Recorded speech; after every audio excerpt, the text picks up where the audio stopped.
السلام علیکم ورحمۃ اللہ وبرکاتہ۔ آج ہم ایک بہت ہی ضروری ٹاپک پہ بات کریں گے انشاءاللہ، جو کہ ہماری زندگی میں اس کو عمل میں لانا ہے نا، اس کی اہمیت سیکھنا بہت ہی ضروری ہے۔ الحمدللہ رب العالمین، تمام کی تمام تعریفیں میرے اور پیارے اللہ کے لیے ہیں، جو ساری خوبیوں کے لائق ہیں۔ اللہ تعالیٰ ہر عیب سے پاک ہے، سبحان اللہ۔ فَبِأَيِّ آلَاءِ رَبِّكُمَا تُكَذِّبَانِ، بس تم اپنے رب کی کن کن نعمتوں کو جھٹلاؤ گے۔ رحمان کی بے شمار نعمتیں ہم پر دن رات بارش کی طرح برستی ہیں، اور اس کی تمام نعمتوں میں سب سے بڑی نعمت قرآن کریم ہے۔ صحابہ کرام رضوان اللہ علیہم اجمعین نے قرآن کریم کو سیکھا اور اس کو پڑھا اور اس پر عمل کیا اور اس کا حق ادا کیا، تو اللہ تعالیٰ نے ان کو دنیا اور آخرت کی کامیابی اور سرفرازی عطا فرمائی، اور آخرت کے بلند درجات عطا فرمائے، اور دنیا اور آخرت کی تمام نعمتوں سے نوازا، سبحان اللہ۔ پھر دنیا میں بھی وہ مرتبہ و مقام عطا فرمایا جو بڑے بڑے بادشاہوں کو بھی حاصل نہیں ہے۔ قرآن کی اہمیت۔ قرآن کے معنی ہے بہت پڑھی جانے والی کتاب، جسے کروڑوں انسان بلا ناگہ روزانہ پڑھتے ہیں۔ قرآن کی یہ صفت ہر زمانے میں ہر وقت رہے گی۔ دنیا میں یہی ایک ایسی کتاب ہے جس کا ایک ایک حرف اب تک محفوظ اور قائم ہے، سبحان اللہ۔ اس کتاب نے جن زبردست دلائل سے اللہ کی ہستی کو ثابت کیا ہے، اللہ کی توحید کا سبق سکھلایا، اللہ کی کبریائی و عظمت کو دلوں میں قائم کیا، اس کا عشر اشیر نمونہ بھی کوئی دوسری کتاب نہیں واضح کر سکی، یعنی ذرہ برابر بھی کوئی دوسری کتاب واضح نہ کر سکی، اور نہ کوئی اس کے ادبی خوبیوں کے مطابق ذرہ برابر بھی ایک جملہ بھی آج تک اس کے مقابلے میں تحریر کر سکا، نہیں لکھ سکا۔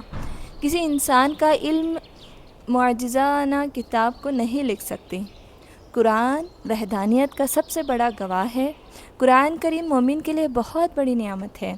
قرآن اللہ تعالیٰ کا کلام ہے، سبحان اللہ، جو اللہ تعالیٰ کے نور سے نکلا ہے۔ اللہ تبارک و تعالیٰ اپنے کلام میں خود فرماتے ہیں کہ اگر ہم اس قرآن کو کسی پہاڑ پر نازل کرتے تو تم دیکھتے کہ وہ ہمارے خوف کی وجہ سے دب جاتا اور ریزہ ریزہ ہو جاتا۔ اللہ تعالیٰ نے اپنے قرآن کی ایک ایک آیت ایک ایک فرشتوں کو اٹھانے کا حکم دیا، لیکن اتنے بڑے فرشتے ایک آیت کو بھی نہ اٹھا سکے، اتنا وزنی اور عظیم قرآن ہے۔ نبی کریم صلی اللہ علیہ وسلم نے ارشاد فرمایا، اللہ تعالیٰ سے نبی کریم صلی اللہ علیہ وسلم نے کیا ارشاد فرمایا کہ اے اللہ، تو نے ہر نبی کو کوئی نہ کوئی معجزہ دیا، مجھے کیا دیا؟ اللہ تعالیٰ نے فرمایا، اے حبیب، میں نے تجھے جو دیا وہ کسی کو نہیں دیا۔ تیری امت سے پہلے جتنے نبیوں کی امتیں آئیں، ان میں سے کسی کے قلب یعنی دل میں اتنی طاقت نہیں تھی کہ آسمانی کتاب کی ایک آیت کو بھی اپنے دل میں محفوظ کر سکیں۔ میں نے تیری امت کے بچوں کے قلوب دلوں کو بھی اتنا مضبوط اور پر نور بنایا کہ وہ آسمانی کتاب قرآن مجید کو مکمل اپنے سینوں میں محفوظ کر لیں گے، سبحان اللہ سبحان اللہ۔ تو ہم کو ہے نا اس سے سبق سیکھنا ہے کہ قرآن کی اہمیت ہماری زندگیوں میں ہے نا کتنی اہم ہے۔ ہم کو اس کو صحیح طریقے سے پڑھنا ہے انشاءاللہ، اور اس پر عمل کرنی ہے انشاءاللہ۔ خیرکم من تعلم القرآن وعلمہ، حضرت محمد صلی اللہ علیہ وسلم نے فرمایا کہ تم میں سب سے اچھا وہ ہے جو قرآن سیکھے اور سکھائے، سبحان اللہ۔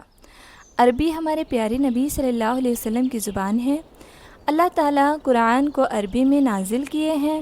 قرآن پاک کا حق ہے کہ اسے تجوید کے ساتھ پڑھا جائے، اور یہ ہر مسلمان پر فرض ہے۔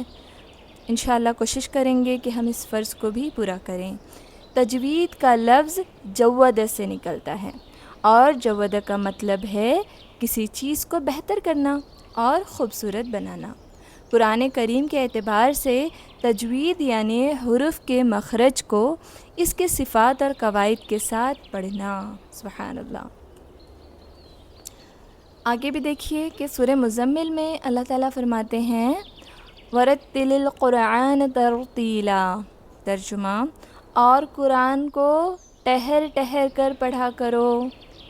انشاءاللہ ہم قرآن کو صحیح طریقے سے ٹہر ٹہر کر پڑھنے والے بنیں گے، ہے نا، نہ کہ ہم سپیڈ تو پڑھتے ہیں لیکن غلط پڑھ رہے ہیں، تو اللہ عالم، ہے نا، ہم اس غلطی سے توبہ کریں گے اور صحیح پڑھنے کی کوشش کریں گے۔ سورہ بقرہ میں اللہ تعالیٰ نے ایمان والوں کی صفات بیان کی ہے۔ الذین آتیناہم الکتاب یتلونہ حق تلاوتہ، ترجمہ، جن لوگوں پر ہم نے کتاب اتاری ہے یہ وہ لوگ ہیں جو اس کتاب کی تلاوت کا حق ادا کرتے ہیں۔ سبحان اللہ۔ قرآن کے ہم پر 5 حق ہیں، بہت دھیان سے سنیں کہ قرآن کے ہم پر کتنے حق ہیں؟ 5 حق ہیں۔ نمبر 1، اس پر ایمان لانا، اس پر پورا یقین لانا کہ ہاں اس میں جو بھی لکھا گیا ہے اللہ کی طرف سے، سبحان اللہ، یہ سچ ہے، برحق ہے۔ نمبر 2، اس کو صحیح پڑھنا، اس کو صحیح، دیکھیے اگر ہم اس کو تجوید اور مخارج کے ساتھ نہیں پڑھیں گے تو یہ غلط پڑھنا ہو گیا نا، تو ہم کوشش کریں گے کہ صحیح تجوید اور مخارج کے ساتھ اس کو پڑھیں۔ نمبر 3، اس کو سمجھنا ہے نا، اس کو سمجھنے کی کوشش کریں گے انشاءاللہ۔ نمبر 4، اس پر عمل کرنا، جو اس پہ ہم سیکھتے ہیں نا، قرآن میں جو بھی سیکھتے ہیں اس پر ہم کو عمل لانا ضروری ہے انشاءاللہ۔ نمبر 5، اس کو دوسروں تک پہنچانا۔ جو امت اپنی کتاب کو مضبوطی سے تھام لیتی ہے اللہ اس امت کو حکومت اور بادشاہت عطا فرماتے ہیں۔ سبحان اللہ۔ وہ زمانے میں معزز تھے صاحب قرآن ہو کر، اور ہم خوار ہوئے تارک قرآن ہو کر۔ تلاوت میں ہے نا چھوٹی سی غلطی بھی دیکھیے معنی کو کیسے بدلتی ہیں۔ اعراب کی غلطی کتنی خطرناک ہو سکتی ہے، دھیان سے سنیں۔ لا الہ الا انت سبحانک انی کنت من الظالمین، ترجمہ، نہیں کوئی الہ سوا تیرے، پاک ہے تو بے شک میں ظالموں میں سے ہوں۔ اگر کسی نے کنتو کو کنت پڑھ لیا، اس کا معنی ہوگا بے شک تو یعنی اللہ ظالموں میں سے ہے، نعوذ باللہ، ہے نا۔ دیکھو صرف ایک اعراب، یہاں پہ اگر پیش کی جگہ اگر زبر پڑھ لیا تو کتنے معنی چینج ہوں گے، ہے نا۔ کوشش کریں گے کہ ہم اس کو صحیح ادا کریں۔ اب یہاں پر دیکھیے صراط الذین انعمت علیہم، ترجمہ، راستے ان لوگوں کے جن پر تو نے انعام کیا۔ وہاں پر کسی نے انعمت کی جگہ انعمت پڑھ لیا تو اس کا معنی ہوگا انعام کیا تو نے کی بجائے انعام کیا میں نے ہو جائے گا۔ اللہ اکبر۔ تو ہم کوشش کریں گے کہ اس کو صحیح پڑھیں انشاءاللہ۔ رب قاری القرآن والقرآن یلعنہ، ترجمہ، بہت سے قرآن پڑھنے والے ایسے ہیں جن پر خود قرآن لعنت کرتا ہے، اور وہ لوگ وہ ہیں جو تجوید و ترتیل کے بغیر پڑھتے ہیں۔ دل کا سکون، ہمارے لیے دل کا سکون کیا ہے؟ انشاءاللہ دیکھیں آج کے دور میں بچوں سے لے کر بوڑھوں تک ہر انسان کسی نہ کسی وجہ سے ناراض ہے، اسی لیے وہ کیا ہوتا ہے، چڑچڑا ہو جاتا ہے، پریشان رہتا ہے، بے چین ہو جاتا ہے نا، اور اس کی وجہ سے وہ غلط راستہ اپنا سکتا ہے۔ کوئی بھی غلط راستہ اسے دنیا اور آخرت میں برباد کر کے چھوڑے گا۔ اللہ ہمارے خالق ہیں اور مالک ہیں، ہے نا، اور ہم سے بہت محبت کرتے ہیں بے شک، اس لیے ہمیں ان سب پریشانیوں سے بچنے اور ہماری دنیا اور آخرت کی کامیابی کے لیے قرآن کو نازل کیا۔ الا بذکر اللہ تطمئن القلوب، بے شک اللہ کے ذکر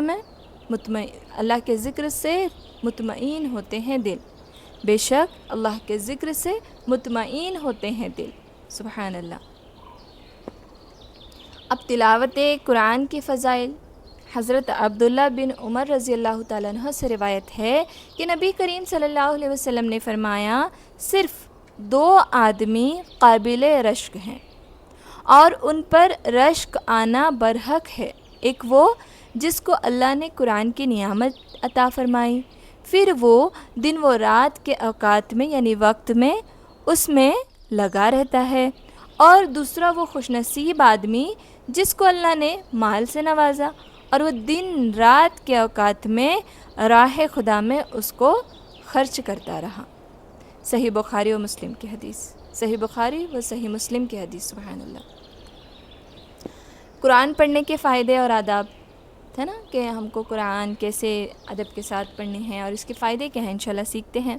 مسواک کے ساتھ وضو کر کے کسی پاک صاف جگہ پر بیٹھ کر تلاوت کریں، اور اس طرح کہ گویا خود حق سبحانہ و تعالیٰ سے کلام کر رہے ہوں۔ تلاوت کے درمیان کسی سے کلام نہ کریں، یعنی کسی سے بات نہ کریں۔ اگر کوئی خاص ضرورت ہی پیش آ جائے تو پہلے کلام پاک کو بند کریں، پھر دوسری جانب متوجہ ہوں، اس کے بعد اعوذ باللہ پڑھ کر دوبارہ شروع کریں۔ ابن صلاح رحمۃ اللہ علیہ کہتے ہیں کہ قرآن پڑھنا انسان کے لیے خاص کرامت ہے، کیونکہ فرشتے قرآن پڑھ نہیں سکتے، صرف سن سکتے ہیں۔ اس لیے جب کوئی قرآن پڑھتا ہے فرشتے اس کے آس پاس جمع ہو جاتے ہیں، سبحان اللہ۔ اللہ تعالیٰ کے راستے میں تلاوت قرآن کی فضیلت۔ حضرت معاذ جہنی رحمۃ اللہ رضی اللہ تعالیٰ عنہ سے روایت ہے کہ نبی کریم صلی اللہ علیہ وسلم نے ارشاد فرمایا، جس نے اللہ کے راستے میں 1000 آیت تلاوت کی، اللہ تعالیٰ اسے انبیاء، صدیقین، شہداء اور صالحین کی جماعت میں لکھ دیں گے۔ مستدرک حکیم کی حدیث میں۔ قرآن سیکھنے اور سکھانے کی فضیلت۔ حضرت انس رضی اللہ تعالیٰ عنہ نے حضور اکرم صلی اللہ علیہ وسلم کا یہ ارشاد نقل کیا ہے کہ جو شخص اپنے بیٹے کو ناظرہ قرآن شریف سکھلائے، اس کے سب اگلے اور پچھلے گناہ معاف ہو جاتے ہیں، اور جو شخص حفظ کرائے، اس کو قیامت میں 14ویں رات کے چاند کے مشابہ اٹھایا جائے گا، اور اس کے بیٹے سے کہا جائے گا کہ پڑھنا شروع کر۔ جب بیٹا ایک آیت پڑھے گا اس کا ایک درجہ بلند کیا جائے گا، حتیٰ کہ اسی طرح تمام قرآن شریف پورا ہو جائے۔ طبرانی کی حدیث، سبحان اللہ۔ آگے دیکھیے، حضرت ابو ہریرہ رضی اللہ تعالیٰ عنہ سے روایت ہے کہ رسول اکرم صلی اللہ علیہ وسلم نے فرمایا، مسجد میں جو لوگ قرآن کی تلاوت کرتے ہیں یا قرآن کا درس دیتے ہیں، ان پر خدا کی جانب سے سکینہ نازل ہوتی ہے، اور ان لوگوں کو رحمت کے فرشتے ڈھانک لیتے ہیں۔ اللہ تعالیٰ ان بندوں کا ذکر ملائکہ کے جماعت میں کرتے ہیں۔ مسلم کی حدیث ہے، سبحان اللہ۔ دل قرآن سے خالی۔ حضرت ابن عباس رضی اللہ عنہ کہتے ہیں، رسول صلی اللہ علیہ وسلم نے فرمایا، جس کے اندر قرآن میں سے کچھ نہیں وہ ویران گھر کے مانند ہے۔ جامع ترمذی کی حدیث ہے۔ قرآن مجید کو سننے کے فضائل۔ حضرت ابو ہریرہ رضی اللہ تعالیٰ عنہ نے نبی کریم صلی اللہ علیہ وسلم سے نقل کیا ہے کہ جو شخص ایک آیت کلام اللہ کے سنے، اس کے لیے 2 چند نیکی لکھی جاتی ہیں، اور جو تلاوت کرے اس کے لیے قیامت کے دن نور ہوگا۔ احمد کی حدیث۔ اللہ تعالیٰ کا ارشاد ہے کہ جب قرآن پڑھا جائے تو اسے کان لگا کر سنو اور چپ چاپ رہو تاکہ تم پر رحم کیا جائے۔ اعراف کی حدیث، سبحان اللہ۔ رات میں تلاوت کے فضائل۔ رات میں تلاوت کے فضائل۔ حضرت ابو ہریرہ رضی اللہ تعالیٰ عنہ روایت کرتے ہیں کہ رسول صلی اللہ علیہ وسلم نے ارشاد فرمایا، جو شخص رات میں 10 آیتوں کی تلاوت کرے وہ اس رات اللہ تعالیٰ کی عبادت سے غافل رہنے والوں میں شمار نہیں ہوگا۔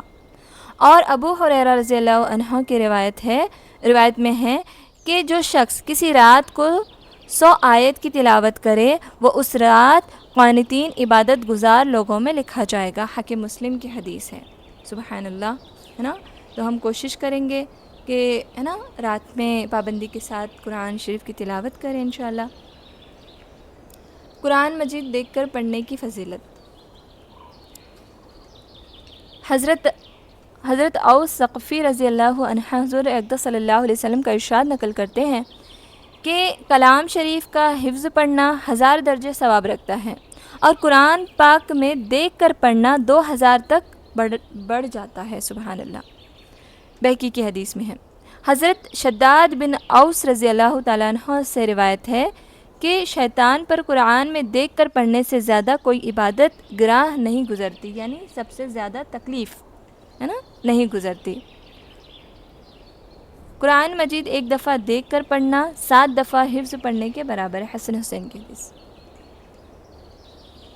ماشاء اللہ الحمدللہ، اللہ تعالیٰ ہم سب کو عمل کرنے والا بنائے، ہے نا، کہ جو ہم سیکھے ہیں اس کو بس سیکھنے کی حد تک نہیں بلکہ عمل کرنے کی نیت ابھی ہی بنا لیں۔ انشاءاللہ جو ہم نے سیکھا ہے اس پر ضرور عمل کریں گے انشاءاللہ۔ اللہ تعالیٰ ہم سب کو کہنے سننے سے زیادہ عمل کرنے والا بنائے۔ آمین ثم آمین۔ جزاک اللہ خیرا کثیرا۔